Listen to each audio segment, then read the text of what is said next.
할렐루야. 네. 세 번이나 할렐루야를 했는데 주님을 찬양하라는 뜻인 것 같습니다. 네. 오늘 우리 총여선교회에서 부른 이 찬양을 들으면서 갓 20살을 맞이하면서 신학교에 들어가서 12시 기도회가 있었는데요.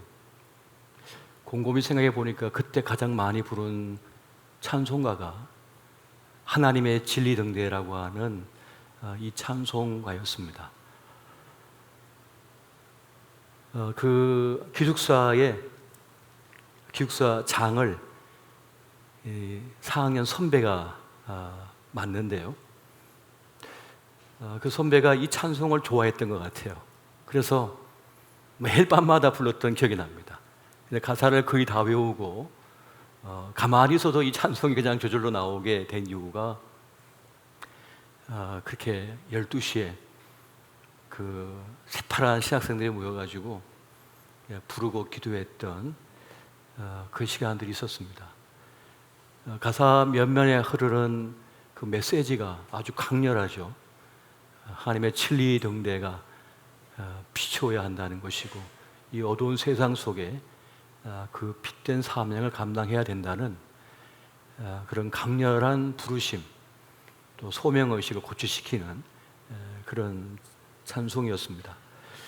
오늘 우리가 살아가는 이 시대, 이 어둠의 시대에 등대로서의 사명을 감당한 이들이 바로 교회, 바로 우리들이 되겠습니다. 교회에 대한 분명한 정체의식, 교회는 어떤 존재인가라고 하는 이 존재론적 의미, 그 정체성을 바르게 가져야만 우리는 또 교회로서의 삶을 제대로 살아갈 수가 있을 것입니다. 교회는 단순한 인간의 모임이 아닌 것이죠. 하나님께서 불러서 하나의 공동체를 이루게 했습니다. 그리고 그 교회를 주님께서는 그리스도의 몸이다, 주님의 몸이다, 그렇게 말씀하셨고, 우리는 서로 지체가 되어서 연결되어져 있다고 그렇게 말씀해 주고 있습니다. 그래서 에베소서에 보면 이 교회의 신비에 대해서 분명하게 말씀하고 있죠. 서로 연결되어져서 서로 영향을 미치면서 온전히 세워져 간다라고 하는 그런 분명한 교회의 신비에 대한 가르침이 있는 것을 또한 보게 됩니다. 그렇기 때문에 교회는 철저하게 우리 주님을 중심으로, 머리로 하여 모든 모임들, 모든 사역들이 구성되어져야 하며, 철저하게 하나님의 뜻을, 또 하나님의 가치를 구현해 내어야만 교회의 생명력이 지켜질 수 있다고 하는 사실을 우리가 분명히 알아야 하겠습니다.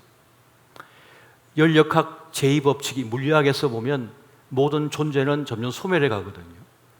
점점 약해져 갑니다. 다른 말로 하면 어떤 의미나 가치가 퇴색해 가는 것이죠. 그렇게 볼 때 이 초대 교회의 여러 서신들을 보게 되면 모두가 하나같이 그 교회를 지켜내기 위한 영적 싸움이었던 것을 보게 됩니다. 주님의 몸된 교회가 점점 약화되어지고 부스러지고 병들어가고 쇠약해 가지만은 그걸 지켜내기 위한 지속적인 애씀과 수고, 노력, 그리고 헌신들이 있었기 때문에 그 교회의 생명력을 지켜왔던 것을 보게 됩니다. 그냥 내버려 두면 그냥 있을 것 같지만 그렇지 않습니다. 우리 몸이 쇠약해져 가는 것처럼 병이 들고 어떤 사고를 당하고 어떤 사건을 당해서 몸도 망가지지만 마음도 망가지고 그 영혼도 상처 입게 되는 것을 보게 됩니다. 하지만 그 몸을 살려내기 위하여 약을 먹이고, 또 그 몸을 만져주고, 또 음식을 먹이고, 그리고 보살펴주는 그런 헌신들을 통해서 또 우리가 건강을 유지하는 것처럼 또 교회의 건강을 유지해 가는 것을 보게 되어집니다.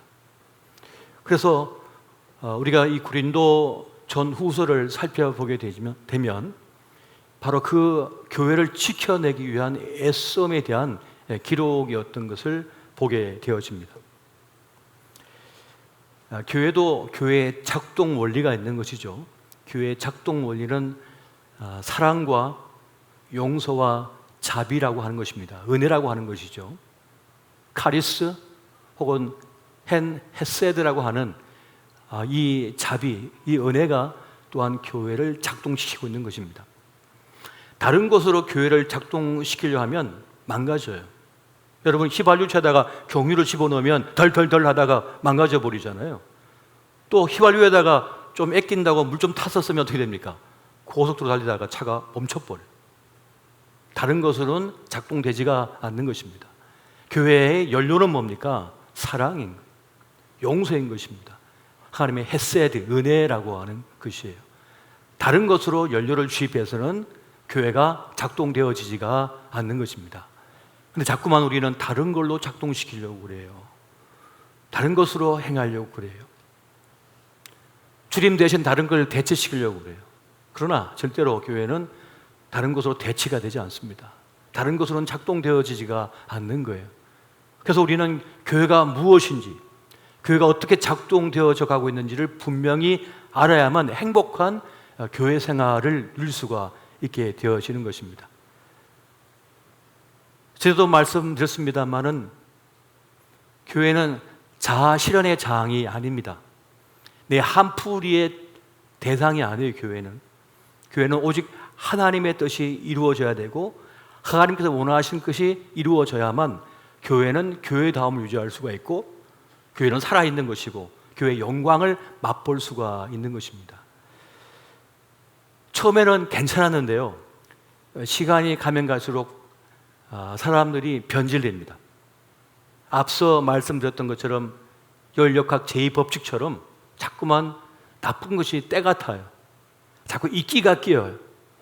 그래서 온갖 병균이 침입하게 되고 침투하게 돼서 병이 들어버리는 거잖아요. 그래서 늘 어떻게 합니까? 늘 우리는 우리를 단검질을 해야 되고 처리철을 날카롭게 하다 자꾸만 우리를 갈아내고 단련시켜야만 되어지는 겁니다. 그래야만 더 건강한 교회, 하나님의 뜻을 받들 수 있는 그런 교회가 되어지는 겁니다. 그래서 끊임없는 교육과 훈련이 필요한 거예요. 그런 말씀을 드렸지 않습니까? 그냥 방치하면 잡초밖에 안 되는 거예요. 그런데 가꾸면 작품이 되는 거죠. 작품이 되는 것입니다.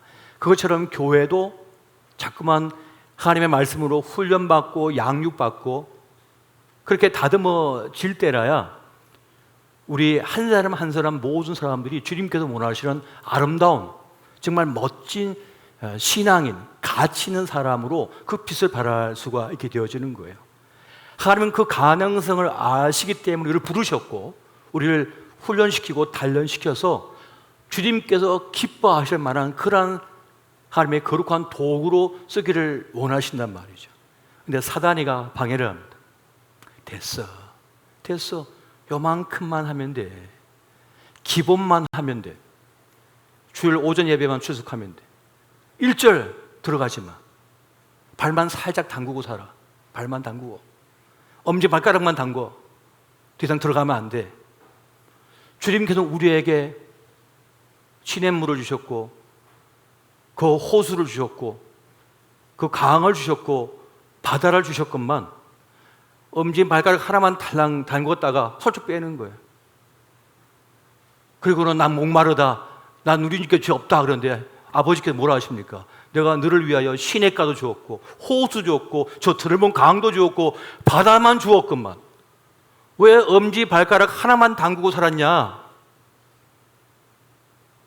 세상 말로 바보 똥멍청이에요. 그거 거예요. 하나님께서 우리에게 그런 가능성을 이미 주셨는데 충분히 짊어지고 갈 만한 능력을 주셨는데 저 창공을 날아오를 수 있는 날개를 활짝 피면 날아오를 수가 있는데 나는 닭과 똑같아. 난 오리야. 깨깨 오리밖에 안 돼. 나는 닭이야. 뛰어 올라봤자 그냥 처마 정도까지 올라가다 말아. 근데 주님은 우리에게 독수리의 날개를 탁 주셨는데요. 그걸 펼쳐가지고 날아올라야 되는데 마음이 쫄아가지고 겁이 나가지고 믿음이 없어서 날아오르지 못한 채 그렇게 머물러 있을 때가 참 많다는 것입니다. 이게 사단이가 교회를 흔드는 방법인 것이죠.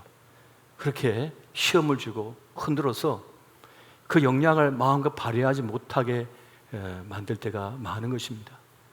그래서 이 사도 바울은 무척이나 많은 고민과 역경을 겪었고 힘겨워했습니다. 우리가 고린도 전후서를 보면 교회에 얼마나 많은 아픔들이 있었습니까? 그런데 고린도 교회가 무너졌나요? 무너지지 않아요. 어떻게 가능합니까? 생기를 불어넣는 사람들이 있었기 때문입니다. 기꺼이 그 사도 바울과 함께 십자가를 짊어지고 그 험난한 어려움을 겪어내며 나아갔던 이들이 있었기 때문입니다. 어떤 이들은 칭찬 받을 때까지만 함께해요. 나를 알아줄 때까지만 함께합니다. 어떤 이들은 나에게 이익이 될 때까지만 함께해요. 내 품위를 지켜주고 내 명성도 함께 높아질 때만 같이 있어요. 그런데 교회가 욕을 먹을 때, 교회가 어려움을 당할 때, 교회가 큰 풍랑을 만났을 때 도망쳐버려. 그러나 오늘 사도 바울과 함께 끝까지 그 교회를 지켜내는 이들, 교회를 짊어지고 운명을 같이 하고자 하는 이들이 있었습니다. 바로 그들이 에베소에 있는 이 사도 바울을 찾아왔습니다. 오늘 본문의 말씀은 자기를 찾아온, 에베소에 있는 이 사도 바울을 찾아온 고린도 교회의 이 세 사람으로 인하여 이 바울이 너무나 기뻐가지고 이 서신에다가 이들에 대한 자신의 마음을 기록해 놓은 것, 그것이 바로 오늘 본문의 말씀이 되겠습니다. 바로 스데바나, 부드나도, 아가이고라고 하는 이 세 사람이 바울에게 찾아왔습니다. 그리고 고린도 교회의 여러 가지 이야기들을 하면서 도움을 요청하고 기도를 요청하고 그리고 귀한 가르침을 받는 그 장면을 좀 기록해 놓은 것입니다. 바울은 이 사람들을 보면서 지금 자기가 고린도 교회에는 찾아보지 못하지만은 너무나 마음이 기뻤다고 행복했다는 그런 소회를 밝히고 있습니다. 그리고 이들이 있음이 얼마나 행복한 일인가, 이들을 알아주라, 이들은 우리에게 기쁨을 주었다고, 생기를 불어넣고 있다고, 그렇게 지금 사도 바울은 말씀을 하고 있는 겁니다. 고린도전서 16장 18절 말씀을 여러분 세 번역으로 우리 같이 한번 보겠습니다. 시작. 이 사람들은 나의 마음과 여러분의 마음에 생기를 불어넣어 주었습니다. 여러분은 이런 사람들을 알아주어야 합니다. 아멘. 그래서 생기를 불어넣다라고 하는 그 말을 원어적 의미로 살펴보게 되면 이런 뜻입니다. 힘을 회복하도록 돕다, 기운을 차리게 하다, 용기를 북돋아 주었다라고 하는 그런 뜻을 가지고 있습니다. 사람이 너무 지치면 살림이 안 생기거든요. 근데 옆에 와서 어깨를 두드려주면서 괜찮다고, 조금만 지나면 괜찮다고, 용기를 내라고 그렇게 위로해 주는 사람이 있어요. 보통 엄마가 그렇게 하잖아요. 아이가 밖에서 시험을 망치고 오거나 어떤 안 좋은 일 당하면 괜찮아, 우리 딸 괜찮아, 괜찮아, 더 열심히 하면 되고, 또 운이 나빴어, 더 좋은 길 하니까 주실 거야, 걱정하지 마. 또 실현당한 아들이 오면 막 어떡합니까? 엄마는 안 될 줄 알았어, 네 꼬라지를 봐라, 이렇게 하는 것이 아니라 뭐라 하죠? 아들을 걱정하지 마, 우리 아들에게 정말 맞는 사람이 있을 거야, 걱정하지 마, 두려워하지 마 하면서 위로를 주고 용기를 주면서 다시 일어서게 해주는 거잖아요.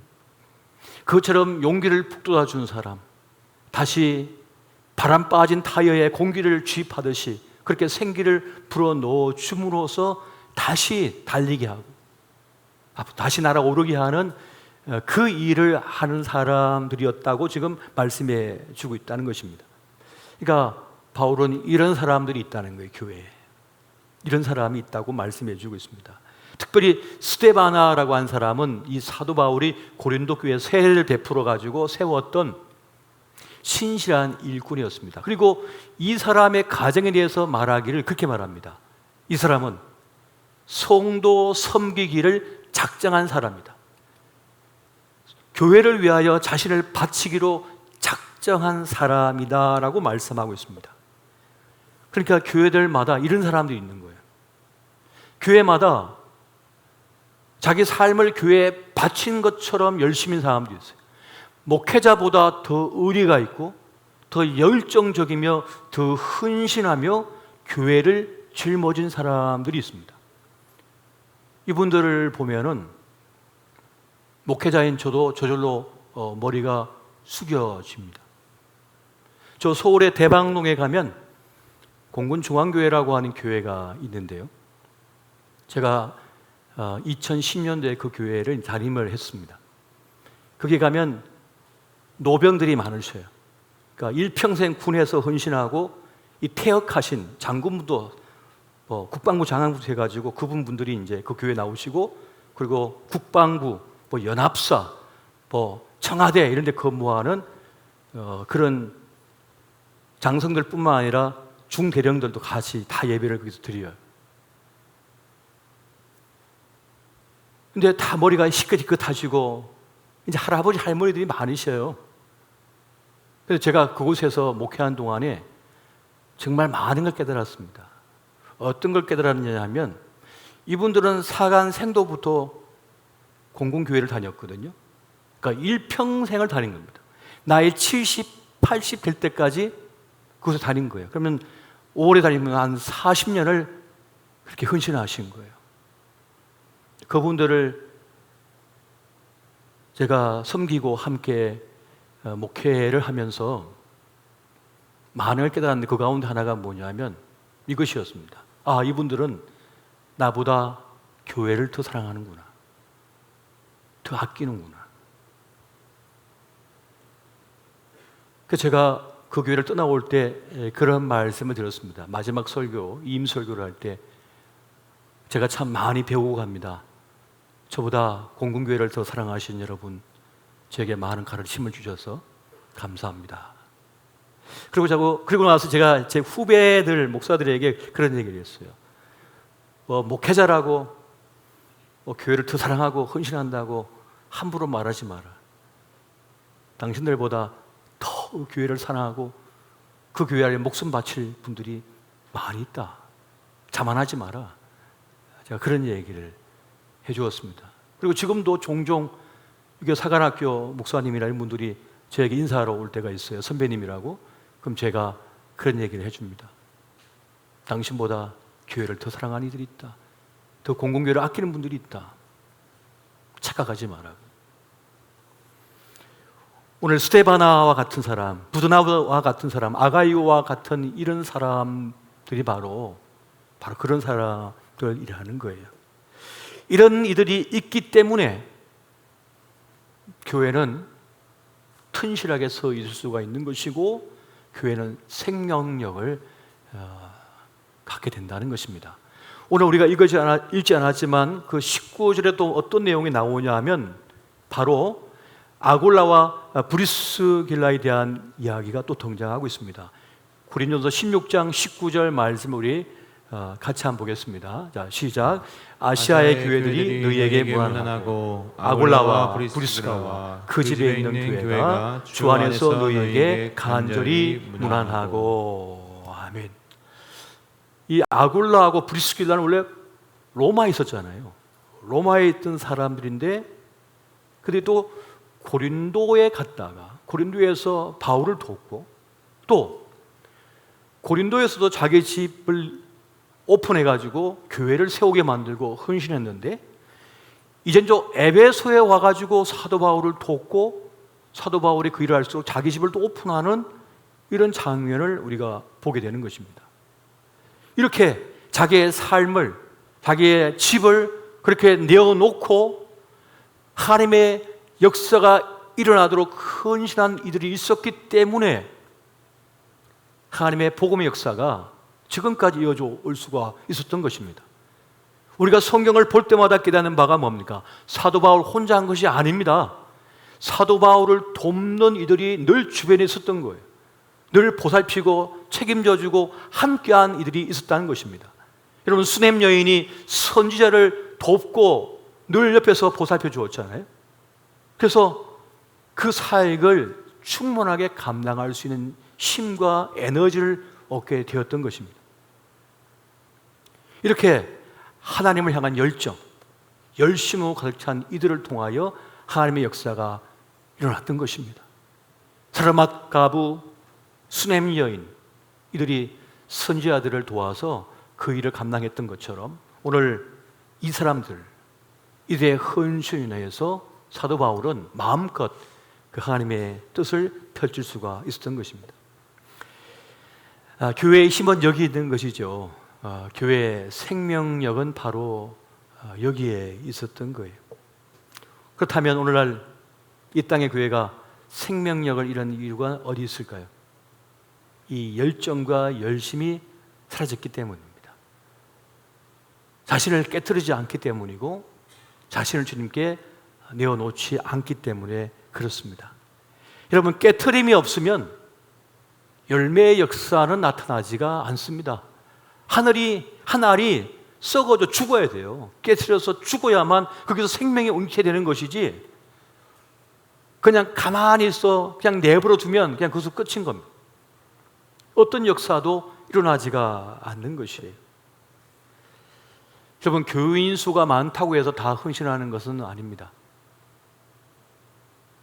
진정으로 주님의 부르심 앞에 자신을 내어놓는 소수의 사람들을 통하여 그 역사가 일어나게 되었던 것입니다.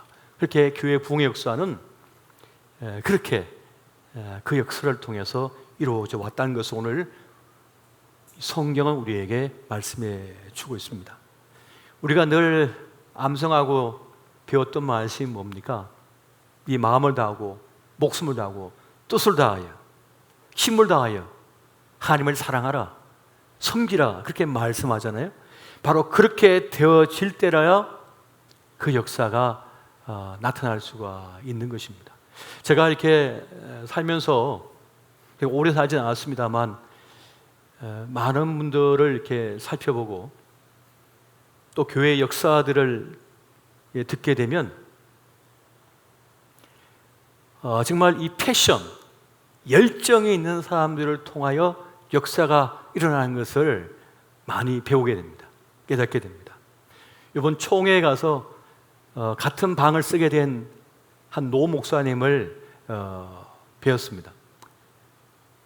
이 목사님은 이제 은퇴를 하셔서 이 청주에 내려와 계시는 분인데요. 몸도 이렇게 건강하지 않으시지만은 참 배울 점이 많은 분이다는 것을 깨닫게 됐는데, 이분이 한참 청년 목회자 시절에 그랬대요. 교회를 이제 개척을 했는데 교인들은 많이 나오는데 11조를 하는 분이 별로 없더래요. 그래서 이거 안 되겠다. 기도하는 가운데 주님께서 자기의 부르심이 있었대요. 그래서 명단을 뽑았대요. 11조 안 하는 사람. 그래가지고 그 명단 들고 집에 찾아갔대요. 저녁에. 그 집 앞에서 기다리고 있는 거예요. 퇴근하다 보니까 목사님이 서 있거든요. 목사님 웬일이십니까? 내가 볼 일이 있어 왔다고. 그러세요. 들어오시라고. 네, 한참 기도를 해주고 나서 했답니다. 목사님 왜 오셨습니까? 내가 11조 받으러 왔지요. 11조요? 내가 주일날 알아서 할 텐데요. 그러니까 1년 동안 안 했구만. 11조 하셔야 된다고. 그러니까 반응도 천차만별이에요. 어떤 분은 아이고 제가 했어야 되는데 못해서 죄송해요 목사님. 그리고 이제 주일날 할게요 이런 분도 있고요. 어떤 분은 그래도 그렇지, 우리가 마음에 우러나야 하는 것이지 그걸 받으러 오시는 게 말이 됩니까? 내가 지금까지 살면서 이런 목사는 처음 봤습니다. 그러면서 이제 항의를 하는 분도 계시고 막 그러더래요. 그래도 이 목사님 물러서지 않고 11조 하시오. 하나님께 나 받아오라고 그랬어. 좀 내놓으시면 안 내놓기까지는 안 가겠다고. 그래가지고 아내한테 좀 찾아 빌려와 그래가지고 봉지에다가 이렇게 채워가지고 목사님께 드렸답니다. 제가 그 얘기를 듣고 목사님 농담 아니세요? 이게 어떻게 가능합니까? 지금은 모르겠는데 내가 30년 전에 그렇게 했다고. 나 그렇게 목회한 사람이요. 그래가지고 전 교인이 다 심주하게 만들었대요, 이분이. 그래도 멱살 한 번 안 잡히고, 그래서 11조 다 받았고, 그분들도 다 부자가 되고 성공하고 믿음에 튼실한 그런 사람이 되었다는 거예요. 그리고 이렇게 오랜 세월이 흘렀지만 그렇게 훈련받았던 많은 분들이 어느 날은 자기에게 2억을 갖다 주면서 그랬더니, 목사님께서 원하시는 사역 하시고자 하는 거 있으면 마음껏 하십시오. 저는 목사님을 신뢰하고 이 2억을 드립니다 하고 2억을 바치기도 하고, 그래서 그거 가지고 선교지에다가 교회를 세우는 그런 역사를 이룬 적이 참 여러 번 있었다고 그렇게 말씀을 저에게 하시는 거예요. 그러면서 하는 말씀이, 요즘 목사들이 목사인가? 요즘 목사들이 목사인가? 그런 말씀을 저에게 하시더라고요. 들으면서 우리 교회에서 한번 해볼까? 쫓겨나지 않을까? 시대가 어떤 시대인데 신문에 나겠는데 그런 패션, 그런 열정이 있었던 거죠. 그런 열정이 우리 이전 세대는 역사했다는 거예요. 믿음으로 그 위대한 일을 해보고 그 결과는 주님께 맡긴다 라고 하는 이 패션, 열정, 이 담대함이 오늘날 다 사라져버렸다는 거예요. 주님 판 다 깔아주시면 주님께서 모든 티켓 다 끊어주시고 다 집 다 지어주시고, 그래서 제 자리에 딱 마련해 주시면 제가 들어가 앉죠. 그렇게 하죠. 그런데 여러분, 그 시대나 이 시대나 그런 게 어디 있습니까? 그런 게 어디 있습니까? 두 청춘 남녀가 죽지 못해 사랑하여 한평생 살자고 그렇게 반지 끼워주면서도 모든 게 다 확실하여서 결혼합니까? 5년 뒤에, 10년 뒤에, 혹은 20년, 30년 뒤에도 늘 편안하고 모든 게 다 펼쳐져 있고 모든 게 완성되어져 있을 때 그때 결혼합니까? 우리의 삶은 여전히 미지의 세계예요. 아무것도 보장된 것이 없습니다. 하지만 믿음으로서 그 길을 가는 거죠. 믿음으로서 헌신하고 내 것을 깨트리고 나아가는 거죠. 그렇게 가는 가운데 홍해가 갈라지고 광야에 만나가 떨어지고 반석에 샘물이 터지고 요단강이 갈라지고 여리고가 무너지는 그 가나안을 내 것으로 얻을 수 있는 그런 역사가 주어지는 거 아니겠어요? 그렇게 주님께서는 우리에게 다시금 말씀하시는 것입니다. 다시 믿음을 가지고 나아가라. 오늘 그 시대의 역사가 오늘 우리 시대에도 일어날 수 있다고 하는 사실을 우리에게 지금 말씀하고 계심을 여러분 믿으시기 바랍니다. 저도 곰곰이 그런 생각을 가져보게 됩니다. 지난날을 이렇게 돌아보면 내가 일반 대학을 다니다가 은사 되시는 목사님 전화 한 통 받고 자퇴를 하고 신학교를 준비했을 때 어떻게 했지? 그때 아버지가 시골에서 올라오셔갖고 제 뺨을 때리셨거든요. 이놈 공부시켜놨더니 무슨 짓이야? 그래서 그 상황에서 그냥 짐 싸들고 그 은사 되신 목사님 교회로 옥탑방으로 들어가 버렸거든요. 도대체 무슨 배짱으로, 무슨 정신으로 그 일을 했을까? 그 서울에서 청바지 한 벌에다가 티셔츠 하나 입고 그 비비하, 그 천우된 운동화는 찢어져가지고 한겨울에 눈이 들어와가지고 발이 얼마나 시려웠는데 그 서울 강남에 깨재재 해가지고 그래가지고 돌아다니고 있었는데 그 신반포 거기에 가면 기독교 스님은 쫙 있는데 거기 가서 물건들 책 사고 가면 제가 제일 깨재재 해요. 20살 먹은 한 청년이 깨재재 해가지고 근데 눈빛은 빛났던 것 같아요. 그렇게 어떻게 가능했을까? 그때 아무것도 안 보였거든요. 오로지 그 나라와 그 영광을 위해 내가 산다. 나는 거기에 모든 걸 바쳤다. 그래서 조금 더 부끄럽지도 않고 조금 더 아쉽지도 않고 아무것도 끓이킬 것이 없었어요. 뭐 스포츠카를 타고 다니고 온 몸에다가 다이아몬드를 거치고 있어도 거기다가 전도지를 내놓고 예수 믿으라고 차로 가로막고, 그것이 어떻게 가능했을까? 패션. 하나님께서 나를 향하여 부르심에 대한 열정을 가지고 나아갔던 그 시가 있었습니다. 여러분, 시대가 좋아져서 여전히 믿는 일은 쉽지가 않고, 시대가 좋아졌어도 여전히 힘겨운 일들은 태반입니다. 아무리 먹을 것이 풍성하고 아무리 좋은 옷을 입고 모든 것이 현대가 됐어도 죽음에 대한 공포와 어떻게 살아가야 될까라고 한 두려움은 여전하며, 인간관계의 상처와 아픔 속에서 오늘 하루 내가 살까 죽을까 고민하는 일이 얼마나 많은지 아십니까? 아무리 의학기술이 발전하고 AI 시대가 됐어도 여전히 살기 힘겨운 것이 이 시대의 문제 아닙니까? 여전히 주님이 필요한 거예요. 여전히 복음이 사람을 살려내는 것입니다. 할렐루야! 우리는 그 일을 행하는 사람들이고 바로 그 복음에 대한 빚진 자들이며, 그 소명을 내 삶의 목표로 삼고 살아가야 되는 주님의 사람임을 기억하시기 바랍니다. 여러분, 짭과 주님의 부르심은 다른 거예요. 착각하지 마세요. 그냥 돈벌이는 짭이에요. 그냥 내 그 일이라고요. 그 일을 하면서 복음을 전하고 하나님의 사람으로 사는 것이 우리의 소명이라는 것입니다. 이걸 구분해서 살아낼 수가 있어야 한다는 중요한 사실입니다. 시흥에 가면 도창교회라고 하는 교회가 있대요. 이 교회가 그런 일을 시작했다고 해요. 우리 교회처럼 좋은 일을 해야겠다 하는 가운데 그 지역은 다 이 포도 농가가 있었답니다. 그래서 이 교회 목사님이 9월 둘째 주일을 포도 감사 주일로 지킨대요. 한 해 이 포도 농사를 잘 짓게 해준 주님께 감사합니다라고 포도 감사 주일을 만들어서 드리면서 그때 10의 일을 준비해 가지고 이제 고아원이나 복지시설에다가 이제 이렇게 선물로 드리는 그 일을 했어요. 그런데 이것이 알려져 갖고 그 지역에 있는 대부분의 포도 농가가 그 소식을 듣고 몇 킬로씩 가져온답니다.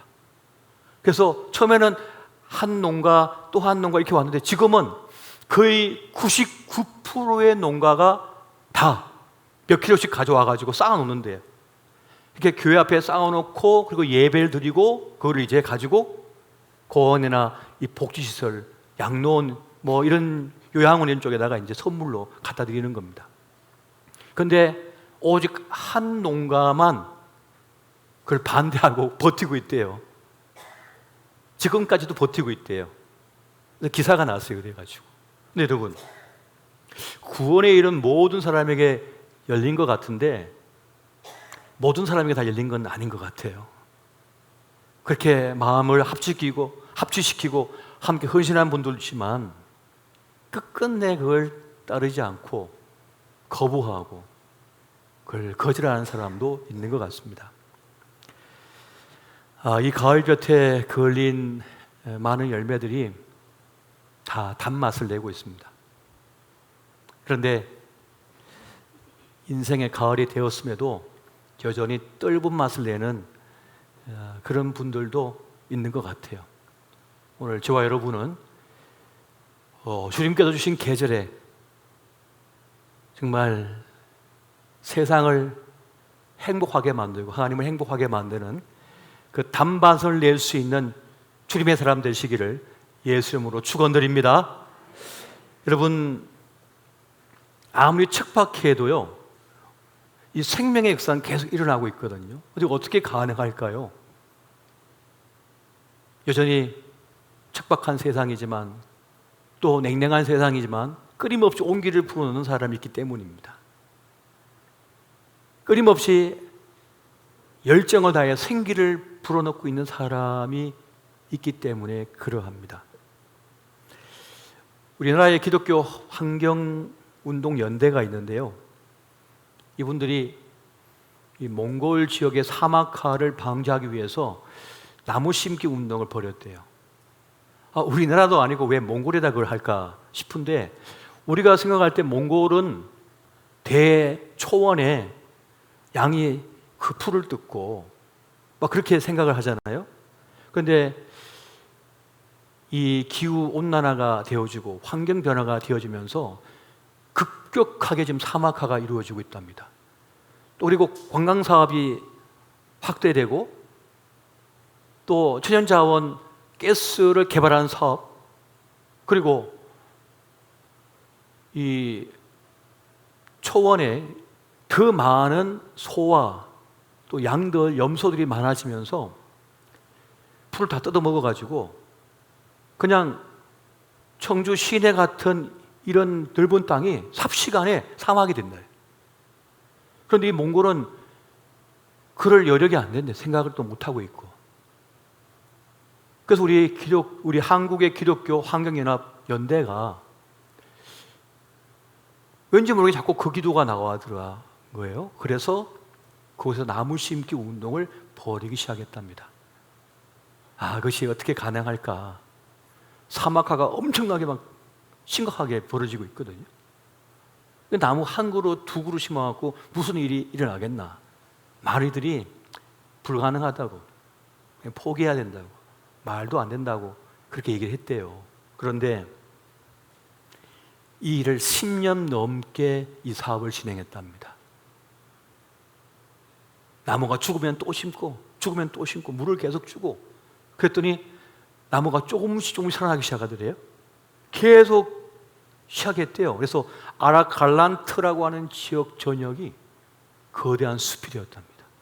새가 찾아오고요, 토끼가 살고요, 엄청난 초원이 이루어지기 시작했다는 거예요.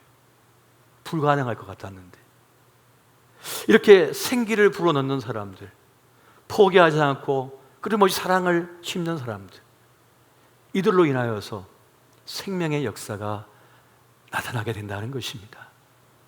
결코 쉬운 것은 아니지만 그런 마음과 뜻을 가진 이들이 있을 때에 그 놀라운 은혜의 역사가 우리 삶에 펼쳐지는 것을 여러분 믿으시기 바랍니다. 저는 우리 교회를 그렇게 생각을 해봐요. 우리 교회가 적어도 주님께서 다시 오실 때 참 내 마음에 흡족하다, 내 마음에 기쁘다 라고 하는 그러한 교회가 되어야 하지 않을까. 주님께서 너무나 소중하게 여기셔서 내 마음이 너무 시원하다, 살맛이 난다, 이런 그런 말씀을 하실 정도의 그런 교회가 되었으면 좋겠다라고 하는 그런 마음이 저에게 있습니다. 왜냐하면 오늘날 교회가 너무나 퇴락했거든요. 너무 심각하게 변질되어졌기 때문에 그렇습니다. 교회가 교회다워하시려면 교회의 정신을 바로 세워야 되고, 교회의 뜻을 바로 세워야 되며, 또 그것을 위해 헌신하고자 하는 이들이 자꾸만 나타나야만 한다는 것입니다. 여러분, 그 생텍쥐페리의 어린 왕자에 보면 그런 그 이야기가 등장하거든요. 어린 왕자가 꽃잎이 새신 꽃에게 그렇게 묻습니다. 내가 아무리 달려봐도 사람이 없는데 사람을 본 적이 있니? 그랬더니 그 꽃잎이 그렇게 말을 해요. 글쎄, 사람들은 뿌리가 없어가지고 늘 헤매고 다니는 것 같아. 불쌍해. 그것처럼 어느 곳 하나 뿌리를 내리고 살지 못하는 것이 인생들이라는 것이죠. 그래서 늘 힘겨워요. 너무너무 두려워요. 공포 속에 살고 있어요. 지금 잘 먹고 살고 있으면서도 공포에 떨고 있어요. 내 사업이 꺾어지면 어떡하나, 내 건강 무너지면 어떡하나, 내 아이에게 나쁜 일 생기면 어떡하나, 늘 노심초사 불안 속에 살고 있습니다. 마치 뿌리 뽑힌 나무처럼, 인생처럼 말이죠. 오늘 우리 교회가 누구이든 간에 뿌리를 깊이 내리고 살아낼 수 있는 그런 교회가 되었으면 좋겠습니다. 그러한 교회가 되어졌으면 참 좋겠습니다. 여러분, 광야 같은 인생길 살다 보면 가장 큰 문제가 뭡니까? 사막에서는 길을 잃는 것이거든요. 한번 바람이 휙 하고 불어오면, 모래태풍이 왔다 가면요, 없던 언덕이 생겨버리고 있던 길이 사라져버려요. 그래서 길을 못 찾는 거예요, 사람들이. 그래서 어떻게 살아가야 될지 모르는 거예요. 그때 만나야 될 가장 좋은, 꼭 만나야 될 사람이 누굽니까? 길잡이예요. 길을 아는 길잡이. 그 길잡이를 만나면 태풍이 오든 모래 폭풍이 오든 길이 사라졌든 상관이 없습니다. 그 길잡이와 함께 동행하면 되거든요. 우리 교회가 바로 그러한 인생의 길잡이가 되는 교회가 되었으면 좋겠습니다. 함께 하기만 하면, 함께 동행하기만 하면 기쁨이 있고 감격이 있고 감동이 있고 후회가 없고 잘 살았다 할 수 있는 바로 그런 교회. 바로 교회의 존재 목적은 거기에 있는 것이 아닌가 생각이 되어집니다. 오늘 저와 여러분은 바로 그 부르심 앞에 있다고 한 사실을 명심하여 그 길을 걸어가는 주님의 사람들, 특히 우리 여선교회 모든 기도의 어머니들이, 또 주님의 딸들이 바로 그 숨은 일꾼들, 주님께서 기뻐하는 그 몫을 감당하는 신실한 주님의 사람 되어주시기를 예수 이름으로 축원드립니다. 기도하겠습니다. 사랑의 주님, 오늘 주님께서 불러 세우신 귀한 유정들이 있습니다. 기도의 어머니여 또한 주님의 딸들입니다. 주님, 이들을 통하여 하나님의 아름다운 그 교회를 이루게 하여 주시옵소서. 주의 몸된 교회를 오롯이 세워가게 하여 주시옵소서. 이 세상의 상처를 치유하고 하나님 그 사랑을 베풀며 살 맛을 잃어버린 이들에게 살 소망을 주는 그러한 교회 이루어가게 하여 주시옵소서. 우리 속에 다시 패션, 그 십자가의 열정을 회복시켜 주시옵소서. 그리하여 하나님의 뜻을 이루어내는 아름다운 존귀한 삶을 이루어내는 우리 모두가 되게 하여 주시옵소서. 이 말씀 우리 주 예수 이름으로 간절히 기도하옵나이다. 아멘.